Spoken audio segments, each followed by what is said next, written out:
Fakta kebakaran Tanjung Priok tewaskan satu keluarga. Ibu peluk anaknya.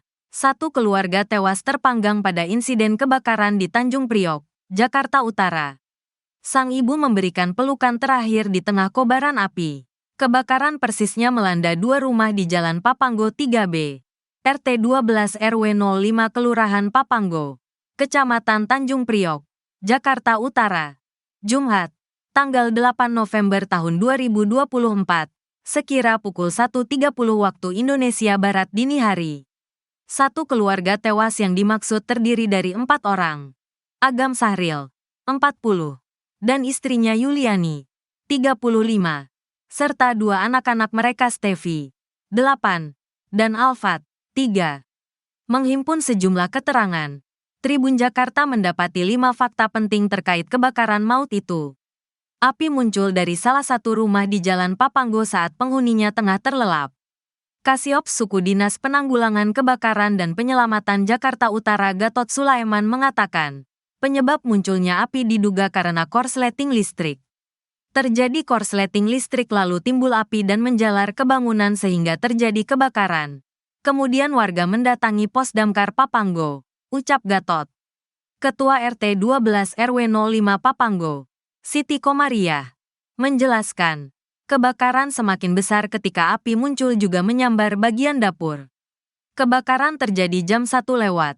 Berawal dari korsleting listrik di ruang tamu berdampingan dengan dapur langsung ada tabung gas meledak, kata Siti. Gas yang terpantik api meledak dan membuat si jago merah lebih menggila. Api merembet lagi ke tiang listrik dan membakar rumah kedua yang merupakan bangunan kontrakan 3 pintu. Semua akhirnya merembet sampai ke atas nyamber ke tiang listrik nyambung ke kontrakan sebelah 3 pintu. 3 kakak. Jiwanya ada 10 untuk yang awal ada 3 kakak jiwanya ada 9. Korbannya ada 4 suami istri dan anak 2. Ucap Siti. Pihak pemadam kebakaran menerjunkan 13 unit mobil pemadam.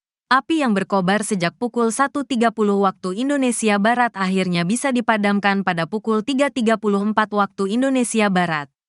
Setelah api padam, petugas mencari korban hingga menemukan Yuliani dan 2 anaknya. Keempat jenazah satu keluarga itu ditemukan dalam kamar di lantai 2 rumah. Korban 4 orang ini karena terjebak. Tadinya si suami mau nurunin istri dan anaknya. Ternyata api sudah besar. Sudah nggak bisa keluar lagi, kata Siti. Siti mengungkapkan, korban Agam sebenarnya sudah sempat keluar rumah saat kebakaran terjadi. Agam sempat membantu warga lainnya menyiramkan air ke arah api yang berkobar. Namun, Agam menyadari istri dan kedua anaknya masih berada di dalam kamar, sehingga ia pun masuk lagi ke dalam rumah. Pada saat hendak menyelamatkan istri dan anak-anaknya, Agam pun ikut terjebak di dalam kamarnya. Keempat orang itu pun tewas dengan tragis karena tak lagi bisa keluar rumah lantaran api semakin membesar.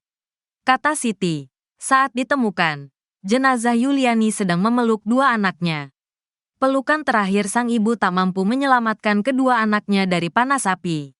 Sang ayah yang juga berusaha menyelamatkan akhirnya ikut menghembuskan napas terakhirnya. Jadi si ibu sama anaknya dirangkul. Kalau si bapak kan tadinya mau mengangkat anaknya.